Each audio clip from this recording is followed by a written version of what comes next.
Hello Plymouth, Luke Pollard here, I'm your Member of Parliament. This afternoon I'm in the Transport Select Committee where we're reviewing how new technologies can make transport better and safer and more affordable for people.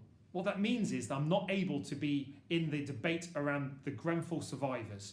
Now I've been speaking in an awful lot of debates about tower blocks since the Grenfell Tower. I've been calling for action to see our 3 tower blocks in Plymouth at Mount Wise reclad so the residents that live in those tower blocks can sleep safely at night. Last week I met the Grenfell survivors at a special reception hosted by the Speaker. The dignity and commitment that those survivors are showing has been truly incredible. What they're asking for is very simple. They want to see survivors and representatives of their community involved with the Grenfell inquiry, not just in one part of it, but throughout the entire process. They also want to see action sped up and greater support for the survivors of Grenfell to make sure they're all getting a permanent home. Because nearly a year on after Grenfell, far too many of them are still in temporary accommodation.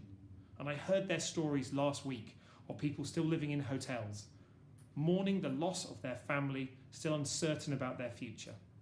And finally, we need to keep pressure on the government so they fund the recladding of tower blocks, not just in Plymouth, but right across the country.